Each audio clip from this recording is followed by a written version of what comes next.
यदा यदा हि धर्मस्य ग्लानिर्भवति भारत अभ्युत्थानम् अधर्मस्य तदात्मानं सृजामि। नारायणेन स्वयं व्यासेन ग्रथितां पुराणमुनिना मध्ये महाभारतम् अद्वैतामृतवर्षिणीं भगवते अष्टादशाध्यायिने इमं भगवान् सन्दधामि भगवद्गीते भवद्वेषिणीम्। नमोऽस्तुते व्यासविशालबुद्धे फुल्लारविन्दाय तपत्रनेत्र येन त्वया भारतत्रैलपूर्णः प्रज्वालितो ज्ञानमयप्रदीपः प्रपन्नपारिजाताय स्तोत्रवेत्रैकपाणे ज्ञानमुद्राय कृष्णाय गीतामृतदुहे नमः। ॐ श्री विभूषितकरा नमते रदाभार पीताम्बरादरुणबिम्बफलादरोष्टात् पूर्णेन्दुसुन्दरमुखादरविन्दनेत्रात् कृष्णात् परं किमपि तत्त्वमहं न जाने। ज्ञानेश्वरं नामदेवं च एकनाथं तथैव च तुकारां तथा वन्दे वारकरी परम्पराम्।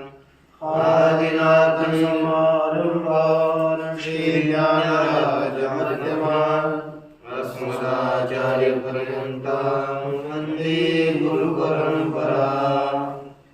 आदिनाथं च मत्सेन्द्रं गोरक्षं गहिनीं तथा निवृत्तिं ज्ञानदेवं च योगं वन्दे मुहुर्मुहुः।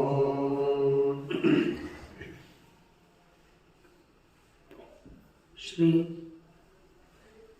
जगद्गुरु तुकाराम महाराज, श्री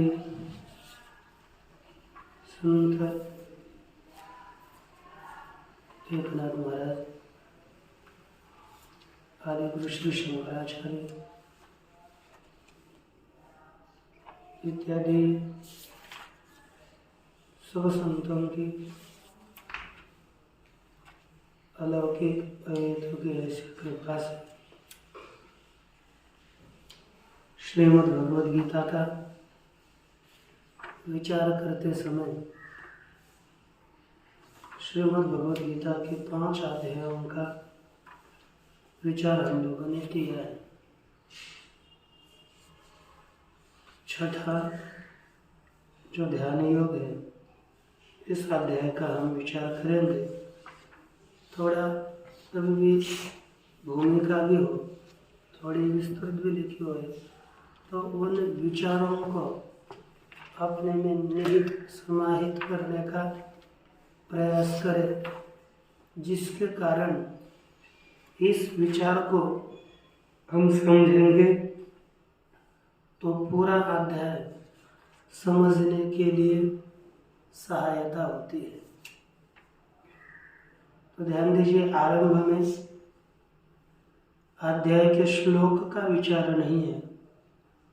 प्रारंभ में इस अध्याय के अवतरणिका करी गई है। क्या लिखते देखिए, ओम श्री परमात्मने नमः। अथ षष्ठोऽध्याय। और श्लोक आएगा, लेकिन श्लोक का उच्चारण हम बाद में करेंगे। इस अध्याय का और पूर्व अध्याय का संबंध क्या है, यहाँ पर भगवान परमात्मा प्रकट कर रहे हैं।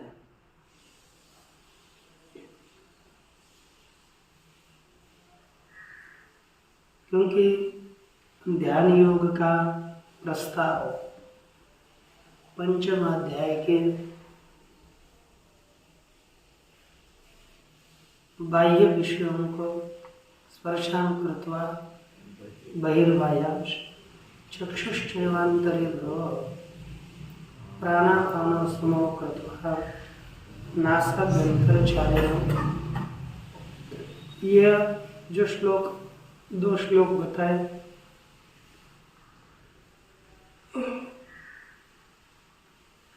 नारायण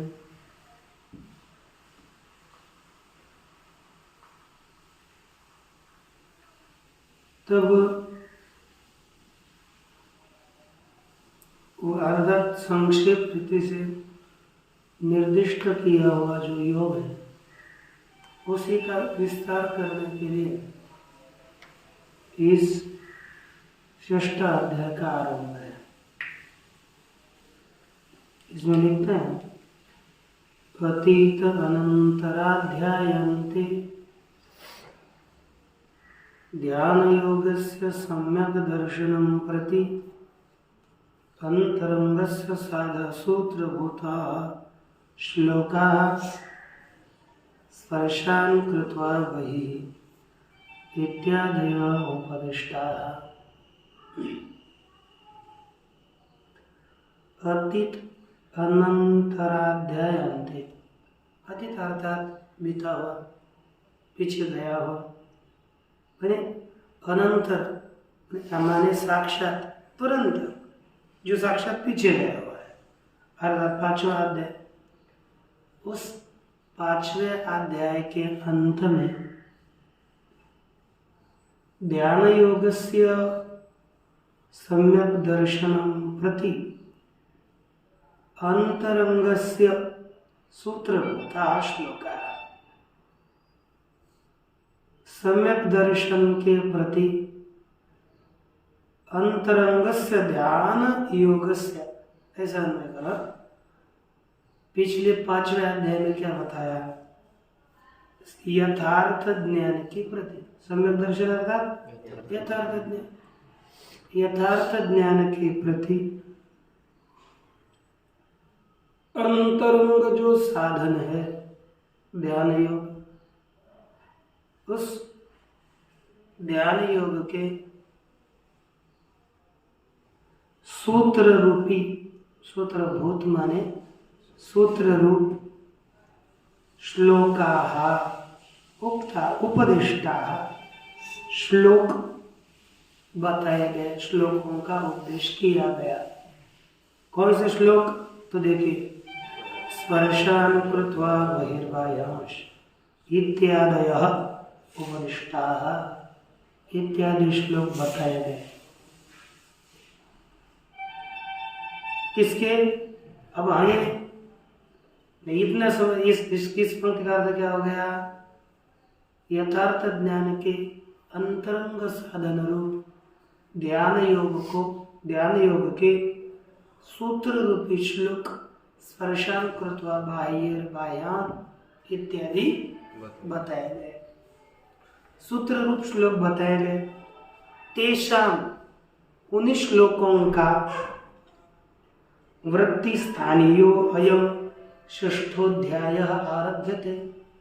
उन श्लोकों का वृत्ति स्थानीय, वृत्ति माने विस्तार, विस्तार स्थानीय, विस्तार के स्थान पर होने वाला अयम 6ठाध्याय आरभ्यते।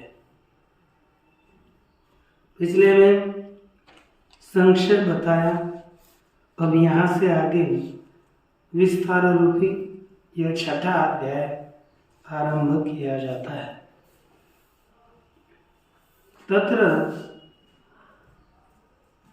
ध्यान योगस्य बहिरंगम कर्म इति यावत् ध्यान योग आरोहण समर्थः तावत् गृहस्थेन अधिकृतेन कर्तव्यं कर्म इति अतः तत्स्तौति।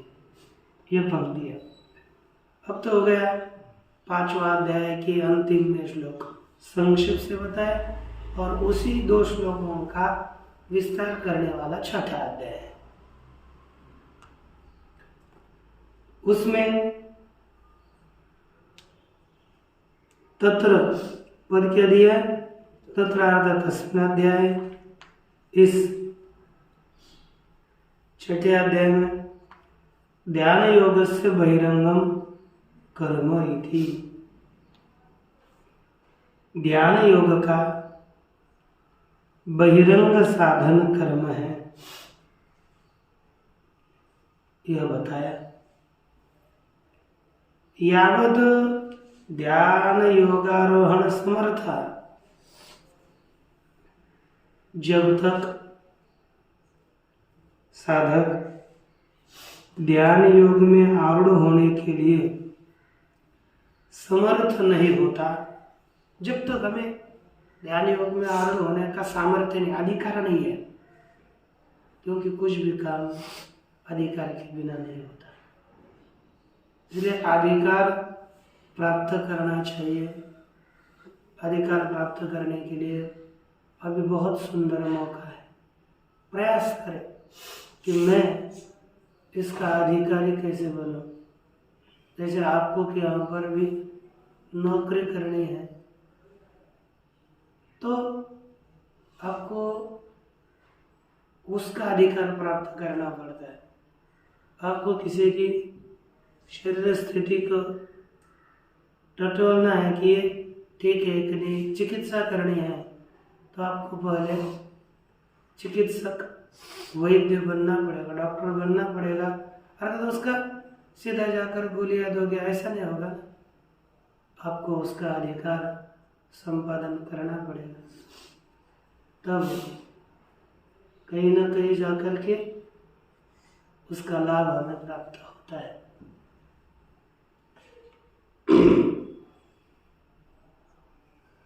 यहाँ देखिए, कहते हैं कि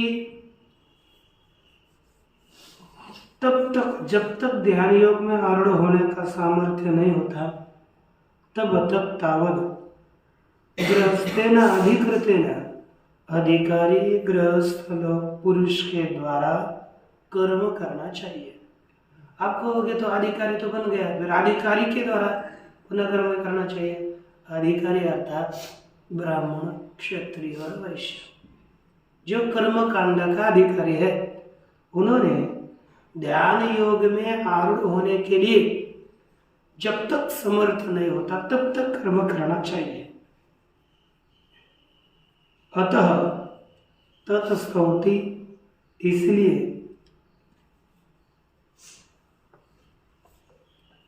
भगवान उसी कर्म की स्तुति करने जा रहे हैं। तत्कर्म स्तौति, किससे? अनाश्रित कर्म फलम कार्यम, पर उच्चारण लेते हैं, लेकिन श्लोक का अर्थ तो बाद में होगा। श्री भगवान वाच, अनाश्रित कर्म फलम कार्यं कर्म करोति यः, अनाश्रित कर्म फलं कार्यं कर्म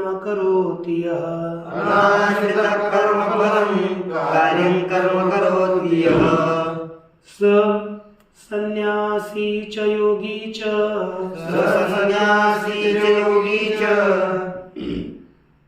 न निरग्निर्न च क्रियः। देखिए, यह श्लोक है। इस श्लोक का हम लोग देखते हैं अन्वय। श्री भगवान वाच, श्री भगवान परमात्मा ने कहा, यह कर्म फलम अनाश्रितः कार्यं कर्म करोति, सह सन्यासी च योगी निरग्नि न निरग्नि सन्यासी च अक्रिय न योगी। योग का नाम पुनः किया तो अर्थ क्या होगा? यह कर्म फल अनाश्रित, जो अथवा ऐसा कर सकते, कर्म फलाश्रय कर्म फलम अनाश्रित, यह कर्म फल का आश्रय नहीं किया, जिसने ऐसा जो कार्यम कर्म करोति, कार्यम अर्थात कर्तव्य, कर्तव्य कर्म करता है, जिसने कर्म फल का आश्रय नहीं किया,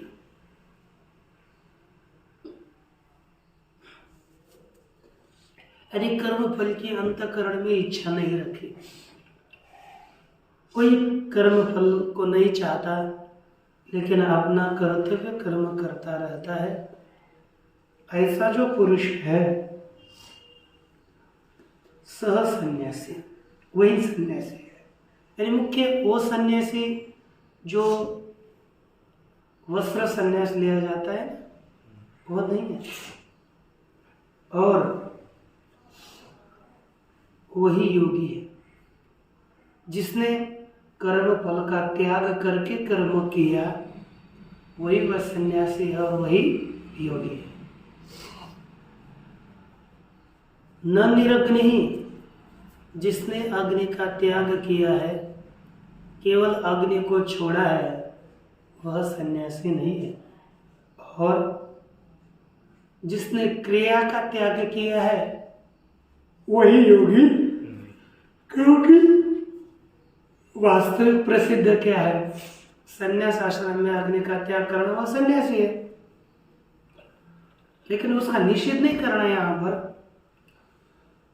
देखो, किसी की स्तुति करनी होना तो किसी को करना पड़ता है, उसके आगे ये कुछ भी नहीं है, बहुत बड़ा आदमी है, तो हम क्या बोलते हैं, एक आधा बड़ा आदमी है, कीर्तनकार प्रसिद्ध है, वो अच्छे कीर्तन करते हैं, लेकिन तुरंत बोलते बोलते क्या बोलेंगे, इसकी बड़ाई करने के लिए, अरे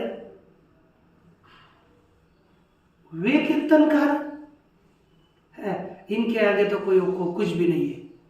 वैसे तो उसका ही चिंतन इसने बिठाया रहता है, लेकिन उस समय स्तुति करने के लिए क्या कहते हैं, अरे इसके आगे तो कुछ भी नहीं है, अरे उनसे भी बढ़कर कीर्तन करता है, अर्थात उनके जैसा करता है, ये बताने के लिए, स्तुति करने के लिए उनकी थोड़ी सी निंदा जैसा किया जाता है, लेकिन निंदा करनी नहीं रहती, इसकी स्तुति बढ़ाई करनी रहती है। तो देखो, अरे ये तो इनको बताया कि ब्रह्मदेव से ऐसा काम है। अब विश्वामित्र ने सृष्टि की थी कि नहीं, अरे विश्वामित्र क्या ब्रह्मदेव के समान है, प्रति सृष्टि के सभी जगत पालक किया गया, थोड़ा जितना निर्माण किया उतना किया, लेकिन सब कुछ को तो नहीं किया ना। तो हम क्या बोलते हैं, अरे विश्वामित्र तो बहुत सबसे ब्रह्मदेव जी से बड़ा है, बड़े कहेंगे कि नहीं, लेकिन ब्रह्मदेव जी से बड़े होंगे क्या, लेकिन स्तुति कराने के लिए उनको कहा जाता है। वैसे ही यह कर्म फल, निष्काम कर्म करने वाले की यहाँ पर स्तुति करनी है केवल, इसलिए कहा जिसने कर्म फल का त्याग करके कर्म किया, ऐसा गृहस्थी, हाँ, वो थोड़ा ही सन्यासी होगा और थोड़ा ही योगी होगा, लेकिन उसी की स्तुति करनी है, इसलिए कहते वही सन्यासी है और वही योगी है। कौन? कर्म फल का त्याग करके कर्म करने वाला गृहस्थी। क्यों? अरे फिर सन्यासी तो प्रसिद्ध है जो अग्नि का त्याग करता है, कर्म का त्याग करता है, समाधि लगाता है, वही तो योगी है। समाधि करने वाला योगी और अग्नि का त्याग करने वाला सन्यासी है। तो उसको अरे वो नहीं, अग्नि का त्याग करने वाला सन्यासी नहीं है और केवल क्रिया का त्याग करने वाला योगी नहीं है। योगी तो वास्तविक वही है, सन्यासी तो वास्तविक वही है जो कर्म फल का त्याग करके कर्म करता है। स्तुति मात्र की है, नहीं तो हम क्या करेंगे, श्लोक को उठाएंगे और जो वास्तविक सन्यासी है उसकी निंदा करने के लिए, वो थोड़ा ही सन्यासी होता है, लाल कपड़े पहनने वाला कोई सन्यासी होता है क्या? ऐसे बोलने वाले बहुत होते हैं, लेकिन वो स्तुति के लिए है, पहले समझना चाहिए, क्योंकि सन्यासी तो सन्यासी है, तो सारा घर नहीं छोड़ सकता। अपने कुछ काम आ गए तो घर में दौड़ता रहता है कुछ भी आने के बाद, और अपने आप को बड़ा सन्यासी बोलने के लिए आया, उसने त्याग किया ना कितना घर का, वो काम उसकी बराबरी कर सकेगा। लेकिन हम बोलते समय तुरंत कुछ भी बोल देते हैं और उल्टा सुल्टा कर देते हैं किसी को भी, और अपराध बन जाता है ना। देखिए आगे। अब यहाँ पर कहते हैं कि भाई भगवत भाषाकार जी समुच्चयवादी है ना, समुच्चयवादी वो कुछ आक्षेप कर रहा है, क्योंकि इन्होंने क्या किया, कर्म करो कब तक, आगे कुछ लोग में बताएंगे, जब तक योग में आरूढ़ कर्म कारण उच्यते, योग आरूढ़ से तस्यैव शम कारण उच्यते। जब तक आरूढ़ नहीं होता तब तक कर्म करना चाहिए, आरूढ़ होने के बाद शम करना चाहिए, कर्म छोड़ना चाहिए, ये भगवान आगे कहेंगे। तो यह जो सीमा करी है ना, सीमा यहां तक कर्म करो और यहां से आगे शम करो, कर्म का त्याग करो। तो यह जो सीमा करी उसी के विषय में तो इसका आक्षेप है। तो देखिए क्या कहता है, ननु किमर्थम ध्यान योगारोहण सीमा करणम। पूर्वपक्ष बोलता है अपने आगे के श्लोक में ध्यान योग में आरूढ़ होना इसकी सीमा क्यों करी,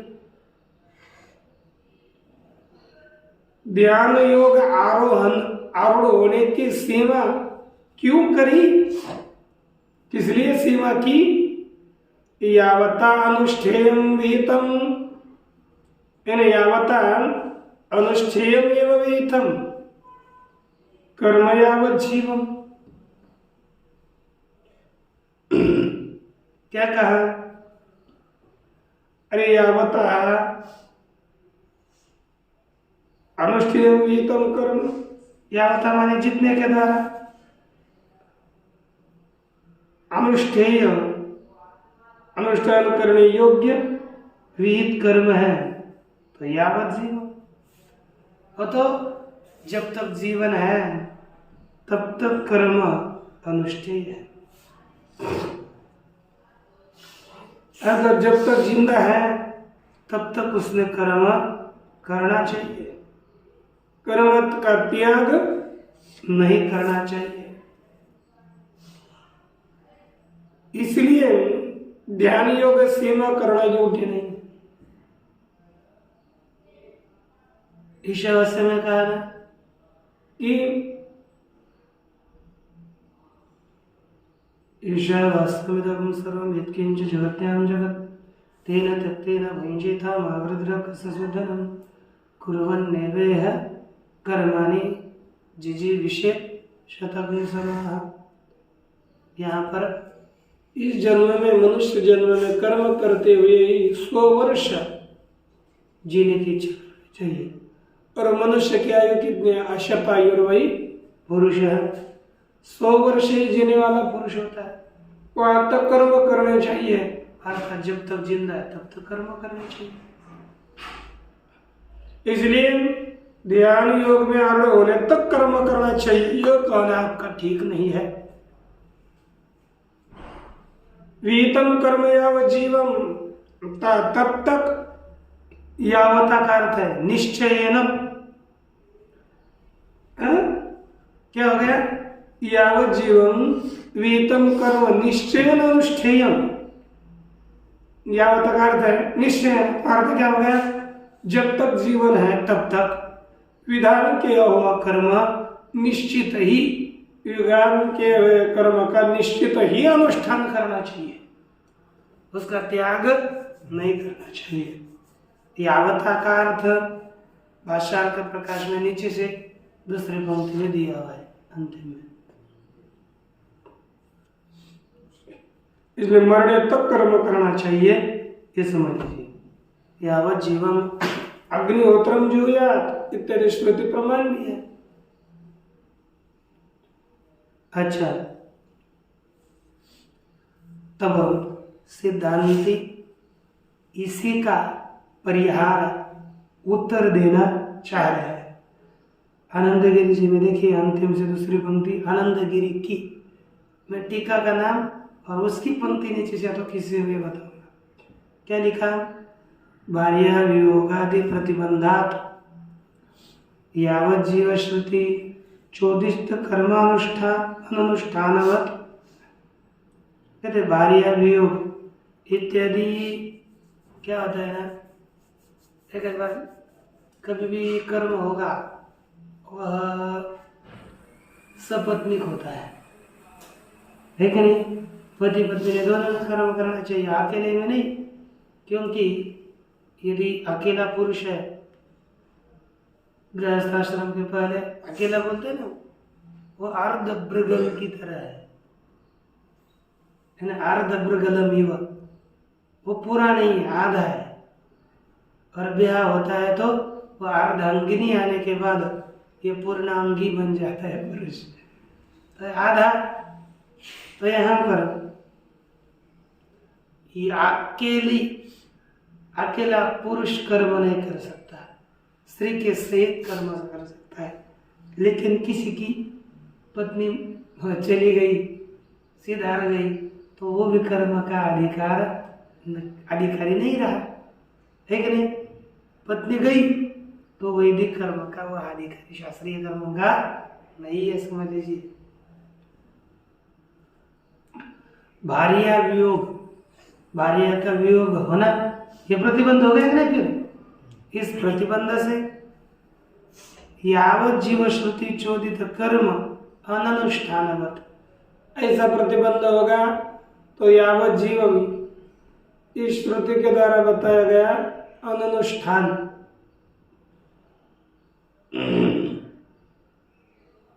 ये क्या हो जाएगा। जैसे मनुष्य अनुष्ठान नहीं कर सकता, उसी की तरह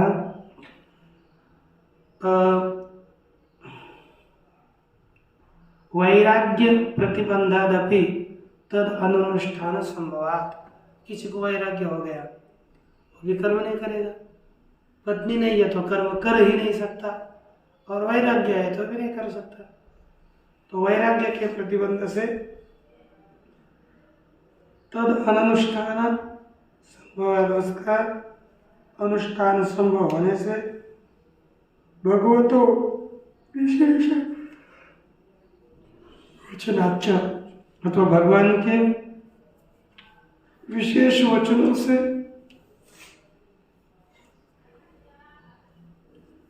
न यावत जीवम कर्मानुष्ठान प्रसक्ति रीति, यावत जीवम जब तक जीवन है तब तक कर्मानुष्ठान की प्राप्ति नहीं है। इस तरह से परिहार कर रहे हैं, इसका उत्तर दे रहे। न आरुक्षोर मुनिर्योगम कर्म कारण उच्यते इति विशेषणार्थम, क्या कहा है, अरे लिखा है आरुक्षु जो मुनि है उसके लिए है ना, क्या पर योग में आरूढ़ होने की इच्छा करने वाला जो कोई है, ऐसे पुरुष के लिए कर्म कारण बताया है, ऐसा विशेषण किया है। इसीलिए आपका कहना ठीक नहीं है। अब इसी का विस्तार कर रहे हैं, कहते हैं कि आरूढ़ सच समय ने संबंध करना है ना, योगारूढ़ से तसेव शम कारणम उच्यते, अर्थात जो योग में आरूढ़ हुआ उसके लिए शम के द्वारा ही संबंध करना, शम से ही संबंध किया है। आरूढ़ आरूढ़ सच शम कर्म, कौन कौन, आरुक्षु और आरूढ़, इन दोनों के लिए शम ही काम है, उनके लिए शम ही कारण है। शम कर्म छ उभयम, देखो आरुक्ष हो आरूढ़ से, आरुक्ष और आरूढ़ ऐसे तो दोनों है, तो दोनों के लिए शम कर्म च उभयम, शम और कर्म दोनों भी कर्तव्यत्वेन अभिप्रेतम चेत, है कि नहीं, वही कर्तव्य रूप से अभिप्रेत है, ऐसा कहेंगे तो तथा आरुक्ष आरूढ़ चेति शम कर्म विषय भेदेन विशेषणम, पक्षी कहेगा कि दोनों भी दोनों के लिए करना है, तो कहते हैं कि ये भगवान ने क्या लिखा है, दोनों के लिए दोनों भी कर्म करते हुए नहीं हो सकता। आरूढ़ के लिए अलग कर्म है और आरूढ़ के लिए अलग कर्म है। तभी तो ये आरूढ़ योगम कर्म करने में चलिए बन पाएगा, योग आरूढ़ विषम कारण में चलिए ये भी बन पाएगा, नहीं तो नहीं हो पाएगा।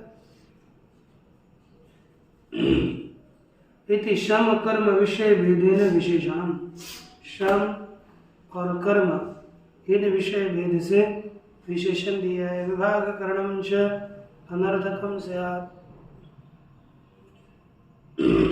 और विभाग करना भी अनर्थक हो जाएगा। तब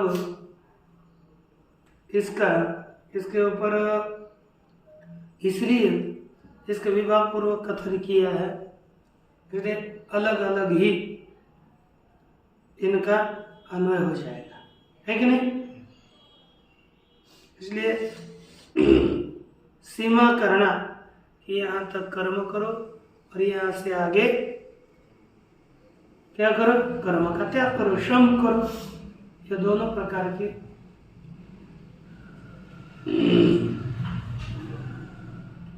सीमा की सिद्धि हो जाएगी, सिद्धांत ने कहा। तब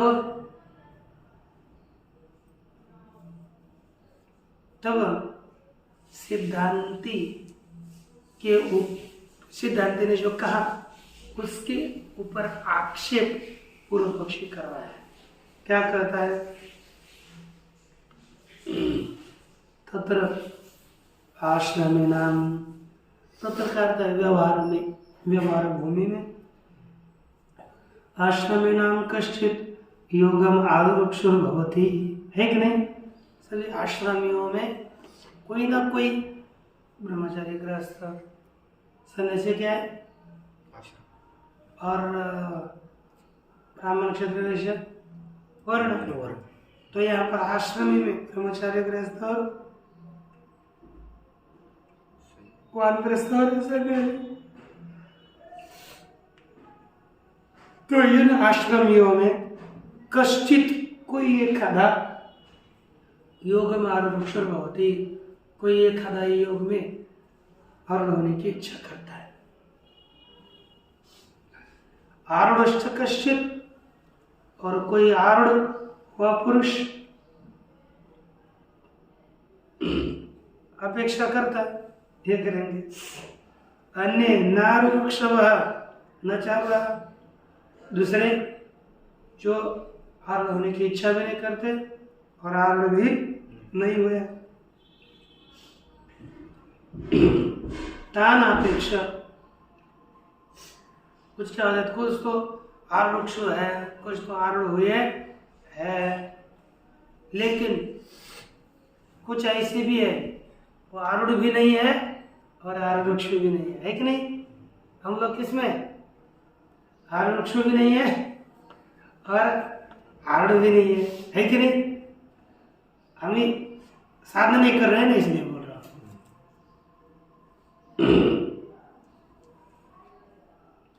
तान अपेक्षा, उन आरूढ़ों की अपेक्षा करके आरूढ़ से च इति विशेषणम, है कि नहीं। उनकी अपेक्षा से आरूढ़ हो, आरूढ़ से च, ये दोनों विशेषण दिए हैं। विभाग करणम च उपपद्यते वैदिचित, और इनका विभाग करना यह भी सिद्ध होता है। ऐसा यदि कहोगे तो कहते न तस्यैव न, यह कहना ठीक नहीं है। क्यों, तस्यैव इति वचनात्, योगारूढ़स्य तस्यैव शमः कारणम उच्यते, ऐसा वचन होने से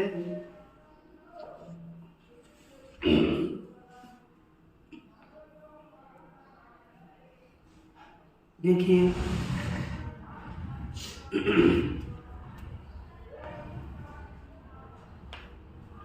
कहते हैं कि देखो अलग अलग व्यक्ति नहीं, कहते अरे उसी को, अर्थात ये आरूढ़ वृक्ष अलग आदमी और आरूढ़ अलग आदमी है, उनके लिए वाक्य तू ये कर तू ये वह कर, ऐसा कौन समझ रहा है? पूर्व पक्षी। जैसे आप तो दो चार,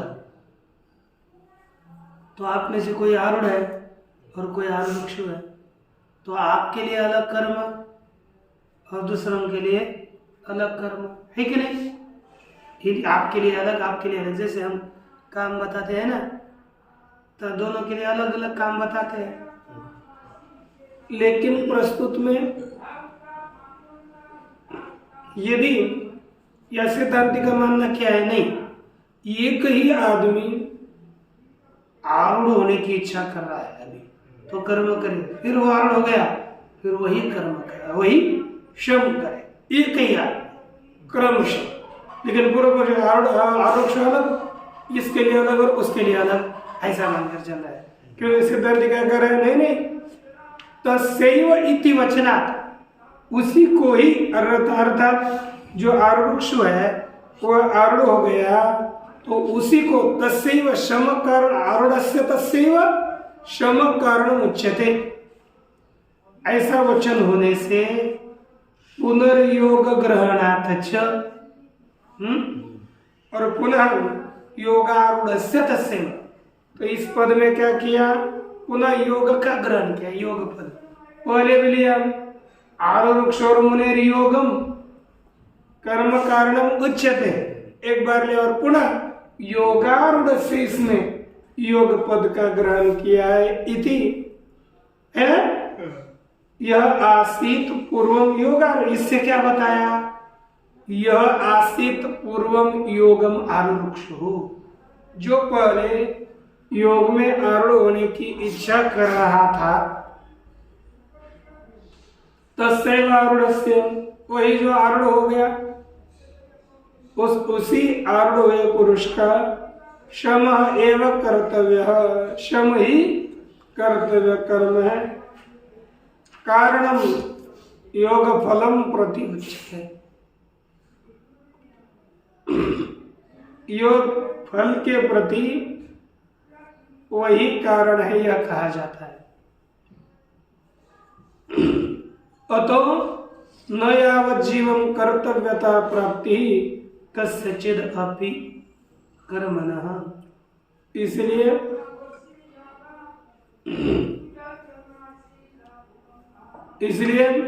किसी भी कर्म की यावत जीव पर्यंत जब तक जीवन है तब तक कर्तव्यता की प्राप्ति नहीं है। कोई भी कर्म हो, जब तक जिंदा हो तब तक नहीं करना, जब तक हम आरूढ़ होते तब तक करना है, पहले करना ही, फिर बाद में कर्म छूटेंगे। इसलिए जब तक हमें योगारूढ़त्व की प्राप्ति नहीं होती तब तक कर्म करने चाहिए, हो कोई हो, हम हो, आप हो, लेकिन अपने कल्याण की बात सोचनी है। और आगे क्या बोला? दूसरा हेतु दे रहे हैं, इस कारण से भी यावत् जीवम कर्म न कर्तव्यम। कौन सा कारण है? दूसरा दिया, योग विभ्रष्ट वचनाच्च। क्या लिखा है? योग विभ्रष्ट, योग से भ्रष्ट हुआ, यह वचन होने से भी कर्म नहीं करने चाहिए। जब तक जिंदा है तब तक नहीं करने चाहिए। आप कहोगे योग विभ्रष्ट, ये वचन दिया, इससे कैसे पता चलेगा कि कर्म नहीं करने चाहिए? कैसे पता चलेगा? तो टीका में देखो क्या कहते हैं,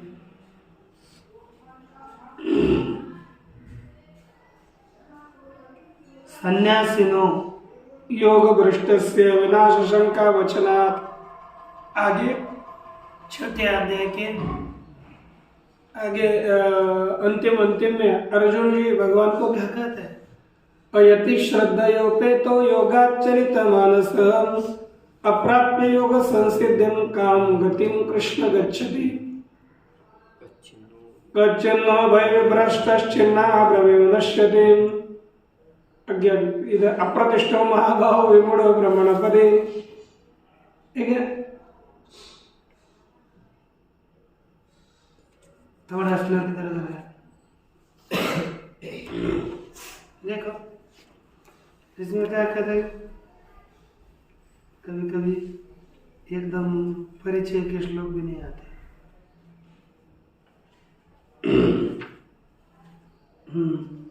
नीचे गया था लेकिन वो आगे गया। ये तन्वे संशय प्रश्न चेतुमरस श्रेष्ठ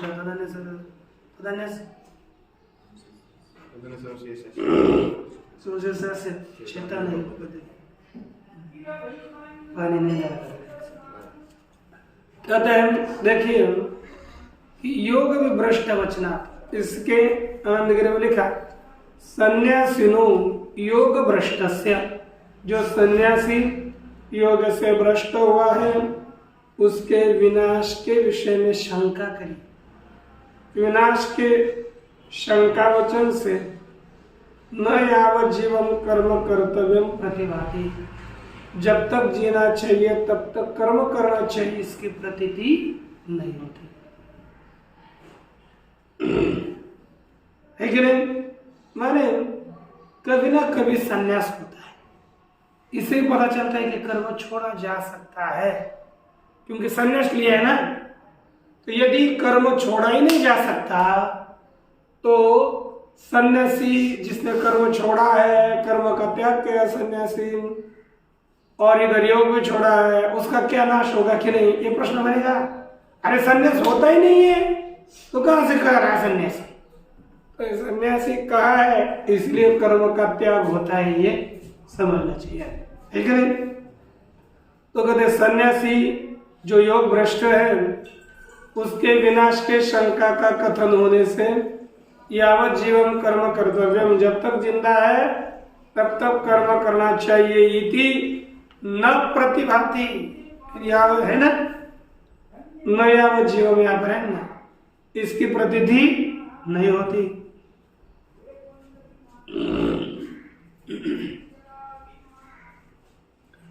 ननु योग भ्रष्ट शब्देन गृहस्थस्य प्रवक्ष क्या बोलता है? अरे महाराज योग भ्रष्ट शब्द से गृहस्थ कोई पकड़ो ना, उसका कथन होने से तस्यैवास्मिन् अध्याये योग विधान, उसी कर्म को योग का इस अध्याय में विधान किया है, गृहस्थ का ही कथन किया है। योगारोहण योग्यत्व सत्य भी, जब तक योग में आरूढ़ होने की योग्यता होने पर भी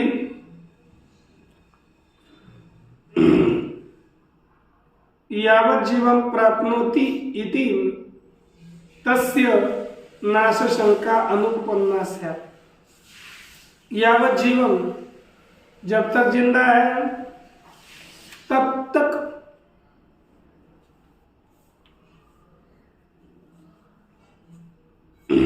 नहीं नीचे इसमें यावत जीवन कर्तव्यम, पूर्व पक्ष का क्या कहना है?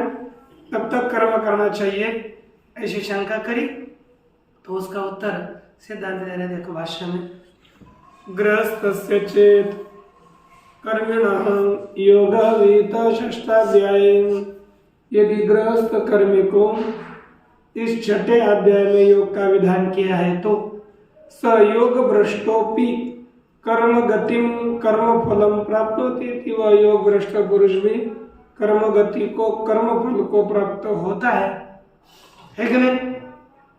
गृहस्थ के लिए कर्मयोग बताया है, सन्यासी के लिए नहीं, तो वह योग भ्रष्ट भी हो गया गृहस्थी, तो भी उसको कर्म गति अर्थात कर्म का फल प्राप्त होता है, कोई प्रश्न नहीं। गृहस्थ कोई भी होगा, सन्यासी को कर्म फल का त्याग प्राप्त नहीं होगी क्योंकि उसने कर्म का त्याग किया है ना। क्योंकि दोनों ओर से योग, यदि गृहस्थ पकड़ेंगे तो हम क्या बोलेंगे, योग से भ्रष्ट हो गए, ये कि चला जाएगा, उभय भ्रष्ट नहीं हो पाएगा ना। कर्म फल भी नहीं मिलता और योग का भी फल नहीं मिलता, ये तब कब होगा, जब सन्यासी होगा। तो गृहस्थ होगा तो एक ना एक तो फल मिलेगा, कर्म फल तो मिलेगा, उसने कर्म फल लगाते आगे ही नहीं किए। अवश्य देखो, तस्य नाश शंका अनुपन्ना से, यदि गृहस्थ पकड़ेंगे तो उसका नाश होगा कि नहीं, ये भगवान को पूछना योग्य नहीं हो पाएगा। अवश्य ही कृतम काम्य कर्म काम्य नित्यम, अवश्य ही काम्य कर्म अथवा नित्य किया हुआ, कृतम अर्थात किया हुआ काम्य कर्म और नित्य कर्म मोक्ष से नित्यत्वात् अनारभ्यत्वे, मोक्ष नित्य होने पर यह आरंभनीय नहीं है। अब स्वं फलम आरभते एव, अपने फल का आरंभ करते हैं। नित्य से जो कर्मण वेद प्रमाणावबुद्धत्वात्, और नित्य कर्म वेद प्रमाण के द्वारा अवबुद्ध ज्ञात होने से फलेन भवितव्य इति अवोचम, फल होगा ही, ऐसा हमने कहा। अन्यथा नहीं तो वेदस्य अनर्थक के प्रसंगात, वेद में अनर्थक का, वेद अनर्थक हो जाएगा, निष्फल कर्म का प्रतिपादन करता है। न च कर्मणि सति उभय विश्व भ्रष्ट वचनम अर्थवत, और कर्म होने पर उभय विभ्रष्ट वचन सार्थक नहीं है। कर्मेणो विभ्रंश कारणानुपत्ति, कर्म के विभ्रंश के कारण की अनुपत्ति असिद्धि होने से, यहाँ कहा। अब यहाँ पर ये सन्यासी के विषय में प्रश्न है, ये समझ लीजिए, सामान्य गृहस्थ के लिए नहीं। आगे का हम पूछा देखेंगे। यहाँ तक अच्छी पंक्ति पढ़िए, जो समझ में नहीं आई तुरंत बताइए, यहाँ से हमको समझ में आया पूरा बताएंगे। ओम पूर्णमदः पूर्णमिदं